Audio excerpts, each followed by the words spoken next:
welcome. I'm Howie Howard from Mr. Furious Records. Today on Dat Fury Radio, returning guests, Royce Diamond. What's up, Royce? How you doing? And Rob Spectre. How's it going, Rob? Royce and Howie, great to see y'all again. Good to see you too. We're going to be chopping it up, just doing some chats. Got some questions for each other, round robin style. And we are going to start with my question for Rob. Rob, I have I've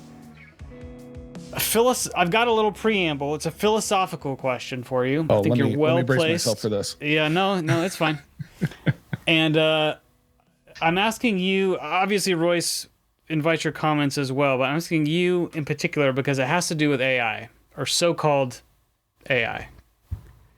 The current generative models, whatever we think the appropriate name is. And I want to temporarily set aside the ethics of using them or not, the value or lack thereof of what they create. And I want to ask you about process. I want to ask, is prompting these models, do you consider prompting these models an art form or something else, some other type of activity or experience or product that just isn't art? I don't know how I feel about it yet. And, I should say, I was a user of UDO from the beta, and I've done a ton of music on the platform ever since. My Christmas present for my nieces and nephews this year, I made them a soundboard website. So they can go to a website and they can press a button and it'll make like a funny sound. But the top button on each of their individual soundboards was a small, 90-second to 2-minute song that I made for them with generative AI, customized to what they like and, what I know about them. And that was a massive hit. Like they listened to those tunes. I mean, some more than others. And some of the songs were definitely better than others, but 3 of the kids listened to one of those songs every single week. And, that was created entirely through prompting. Was that prompting, an act of love that would be commensurate with what you would expect from a Christmas gift? I would say so. It was certainly an expression. Is it art?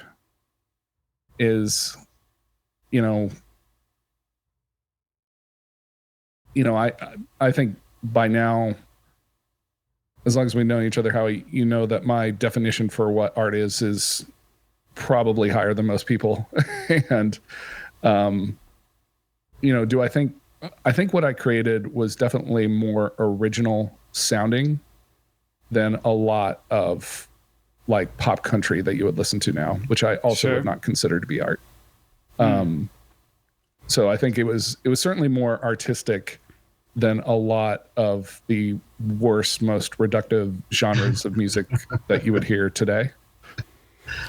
But does that still clear, what I feel is, the Schopenhauer definition of what makes aesthetic music good?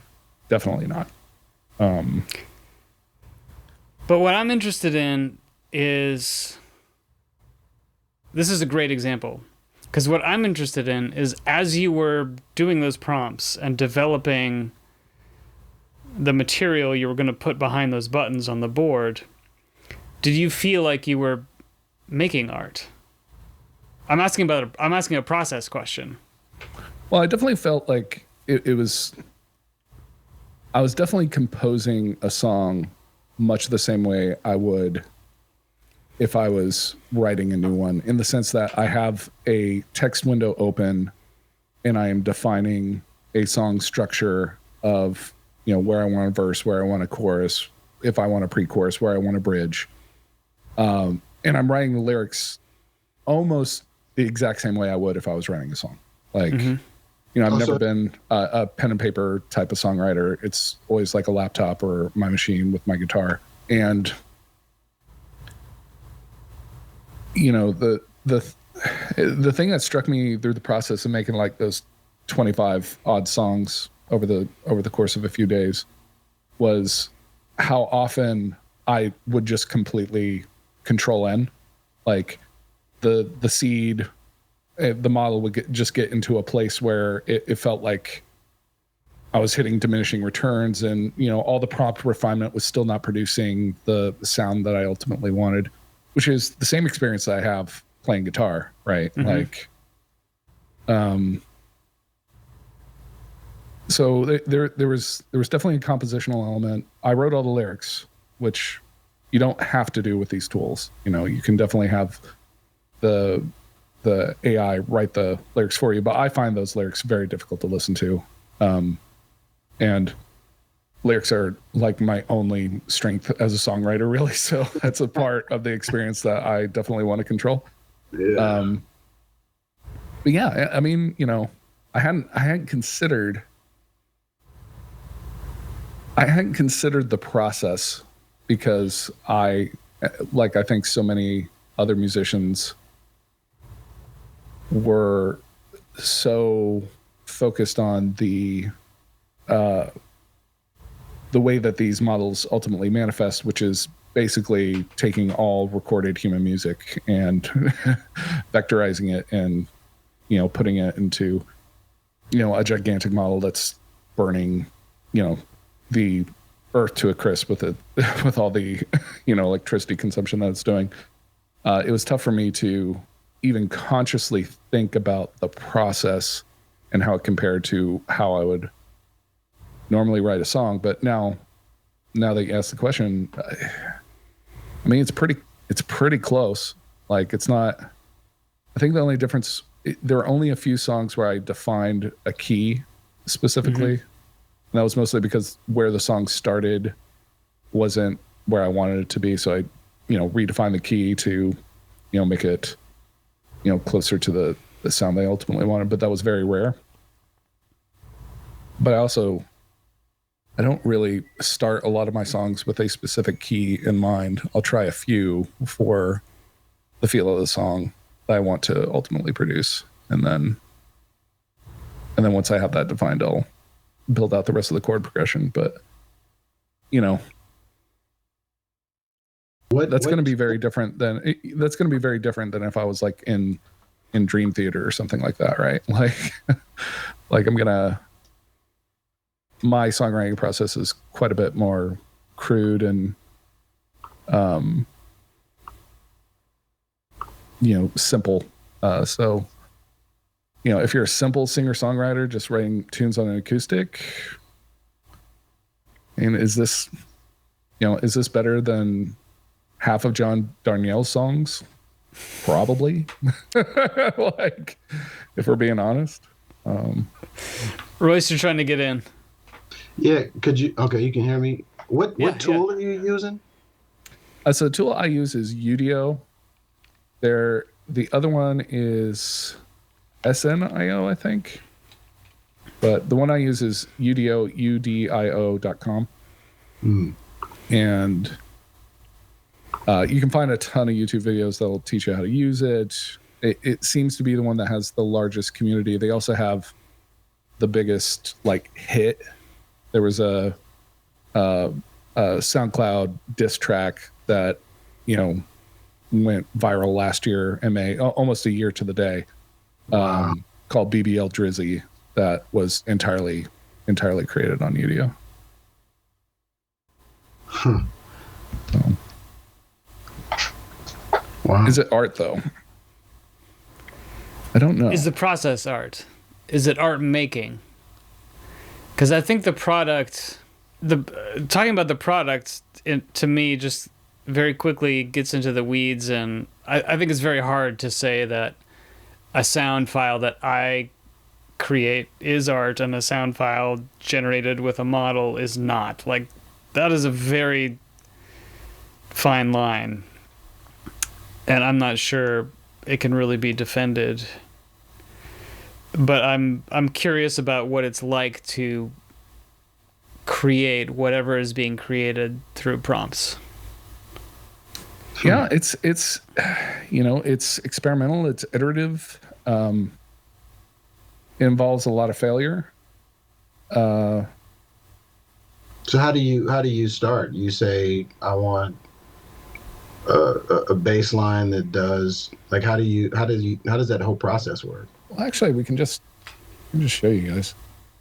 Let me log into my account and I can just show you what the evolution of a song looks like, and this will be great for your YouTube viewers. Yeah, we'll see if this works. And I think as long as you click share tab audio when you share your screen, I think I'll be capturing it, so I think that'll work. Yeah, I've never done anything like that. I don't know if you would consider like stem splitters as AI, or how you think about those kinds of tools, or the ones that reduce noise and all that kind of stuff. I mean, is autotune art? You know, I've used a lot of autotune in my day. Like, yeah. That's a different, I think. And they're all neural networks now, you know.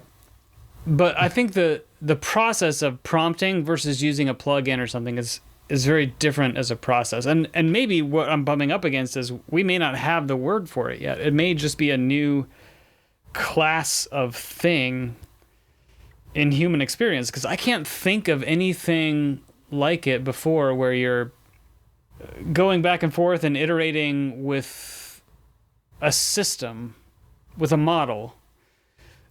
Well, let's take a look. So for the folks that are listening just on audio, I'm logged into my account at udio.com, and I have a series of folders created for each of my nieces and nephews, and I'll show you like one that went well and one that didn't go well. So this is a song for my nephew Nolan, or my nephew Weston, who really, really loves metal, like really hard. And he was beyond stoked. When we first played the song for him, he just started pumping his fist and moshing in place. Like, I thought he was going to open a pit up.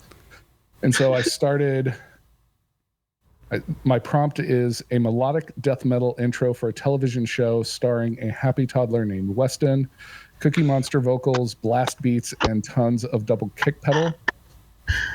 And then, that's art.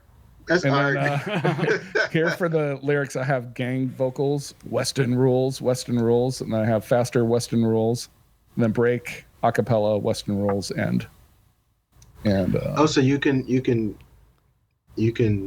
like basically describe the parts of the song, and it'll build it out. Like, does it do it by parts? Does it build it out by time, or? Yeah, and you know, I'll show a more complex example in a bit, but for me, when I'm writing lyrics, it'll be this and maybe some chord changes on top of it. But it's basically how I would write a song. And so this is the first iteration. Okay. Can we hear it? Can you play it right from there? All right, let's try. Boom. Is that working? Okay.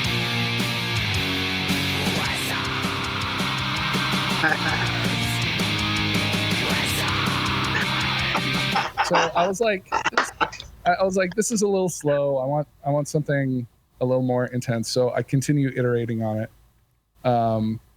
So I changed like some of the lyrics a little bit, and then it also does automatically. It'll do two different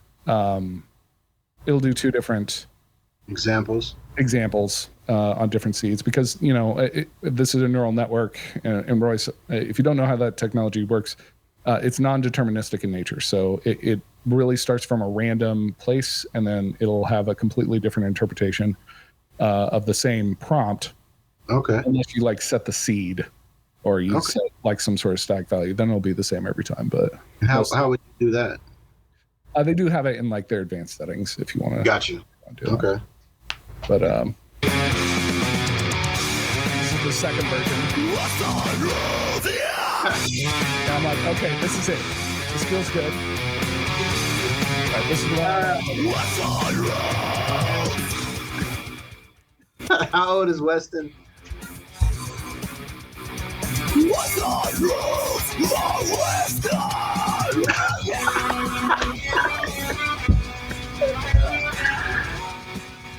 Oh my god. Yeah. So we got that. So I take that and then I make an edit. I add a few like little bits into the text to see if I can get a better version.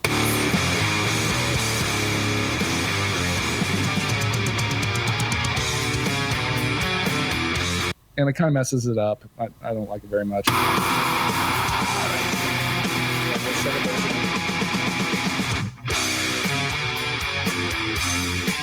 Also don't care for it.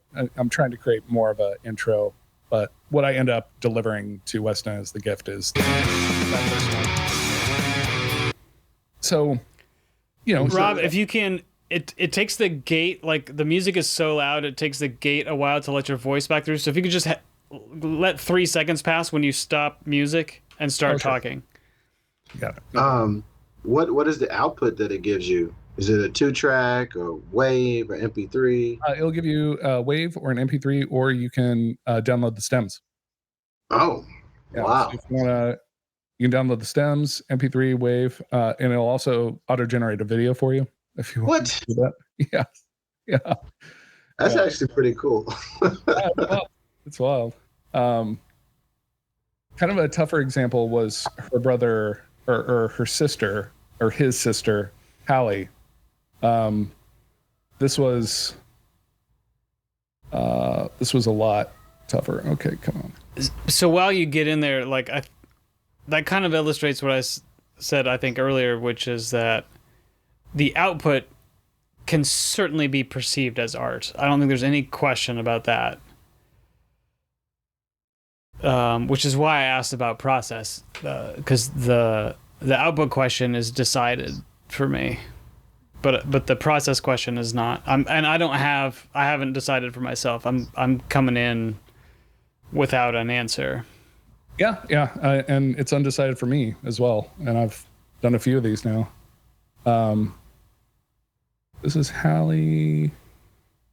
No, that's so crazy. I just think about like the folder management was also really, really bad. And so as hard as I try, also the back button breaks constantly in this interface. So Hallie was an example. It took me like 3 or 4 tries to try to get a sound alike of a major pop artist. And then once I got it, I knew if I restarted, I would never get that sound again. So I just stuck there, even though the end result was not exactly what I wanted. And that's part of it too, right? Like you could use this to build up ideas, and then you and your band could build on those ideas, especially if you've got stems like that. So you get something that has like a sonic character that you want to try to capture. They're just tools. For the sake of the podcast, I'll go ahead and just pivot to producing I'll just share the sound itself. But the experience of making it was such that I knew it took me 7 or 8 tries, like solid 30 minutes of prompt engineering to finally get the sound that I wanted. And then once I had that sound, I wasn't satisfied with parts of the song, but I knew if I left, I would lose the sound, like the sound, and I would never be able to get it back. Yeah. So that was an element of it, but this is what the song ended up being. What is this on the walls? Who decked all of these halls? There's only one after all, with graffiti this tall. It was Hallie. She is spray painting all your alleys. She's decorating every hill and valley. It was Hallie all along. Pretty wild. So, it begs the question, right? Like, is dance pop music art? Because even though it's formulaic, it doesn't necessarily mean it's not art. Yeah, and I mean, this is as formulaic as it gets, right? And Right.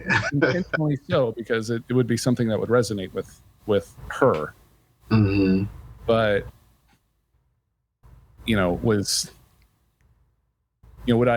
would I feel it was more artistic if I actually sat down with a synth and banged it out myself? Sure, but also I'm not going to be able to do that for all my nieces and nephews. Right. So I don't know. Every time I've used autotune in the studio, I tell myself I could totally sing that part. I just don't have the time. Sure. Is this different? I don't know. I count my takes, when I get my guitar record out, all those takes are comped together from multiple takes. So yeah, that's a good point. Multi-track recording is, relatively new if you think about music, the history of music. And when it came out, every purist said it was cheating. Yeah. Same with synthesizers or CDs. Like when people started putting on CDs, musicians hated the way their music sounded on CDs. They couldn't stand it. They're like, it's not warm enough. Yeah. There are a ton of audio scientists that evidence that's every bit as warm. And if you did the blind test between a CD and a record, all these people that said a record sounded better were wrong almost every time. But there's there are a million interviews with the late great Tom Petty where he asserts that his band is superior to the bands that are out now because they actually play their own instruments. And like, I don't know, man, you wrote a bunch of bad songs. Like, not everything you kicked out was a jam, and one could say there was a time in your career and there was definitely a time when you weren't. So yeah, and I'm not interested in superiority. I'm interested in understanding. And this is a sidebar, but I don't want to lose it. I had not thought about the potential of a technology like this for creating samples. Right? If I want a soul sample, I can go crate digging, or I can engineer something that's close, download it, chop it up, and there's nothing to clear, And it's no one else in the world is going to be able to make what you just made. Exactly. Period. It's still like an original piece. Guaranteed, unique sample. That's really interesting. Yeah, and then, and the other piece is you have the chops on the keys or the guitar or drums or whatever. You can still build on it or build off of it. Like, hey, here's a good jump off spot. What can we do? How can we, and or even like that, if you're already working on something and you're stuck in a place, well, here's some ideas that, to try to help you get out of it. I can see how it could be useful, from if you're approaching it almost kind of like a purist artistic kind of way where you're like, I'm going to use this tool to help make better ideas, because like you said, I don't have 20 years to become Herbie Hancock, but I've got this tool in front of me, that I can do that with. I don't know. And now the process question is all mixed up because we're going back and forth, right? Maybe we start with something that a model generates, but then I chop it up. But then I want a certain drum sound and I go to the model for it to bring it in, or completely different scenario, inspired by Weston's song. Maybe I'm a drummer and I want to practice and I want some new riffs to practice to and learn how to drum in a band. Well, the model can generate me riffs in the style that I like, but that I've never heard before to practice my drums to, There was something in your comment, Royce, that you just made about sampling, which I had not considered at all with this. And that was, if you do this sample in your artistic expression, no one else is going to be able to make that sound again. And as an AI engineer, as a person who builds models, not generative music models, but models almost every day, I have to say that the likelihood of someone else generating the exact same song, even using the same prompt and using the same service on the same day is very unlikely. Like you'd have a better luck winning the lottery 3 times in a row than stepping out afterwards and getting struck by lightning. Like that's the level of probability of you being able to produce these things. Now, would you be able to produce something that sounded close? Sure. But the exact same sound, in the same way that, there's an original provenance to, sampling and editing. And, we consider that to be art. Yeah. Which actually led me to my question for you, Royce. And of course, both Howie and I end up with an AI question. Oh no! We did justice to that, I think. But let me do a transition so that we can get back in. Okay. So, listeners, thanks for listening to Dat Fury Radio. Links to whatever. Do we have anything to promote this week? I don't know that I do. Go to Mr. Furious Bandcamp. It rules. There you go. Mr. Furious Records.bandcamp.com. Datura Records.bandcamp.com. I don't know if I have that memorized. I'll put the correct link in the notes. But we'll see you next week. We'll hear you. You'll hear us next week. For Rob to ask Royce the next question in our question circle. Outstanding. Later, everybody. Later.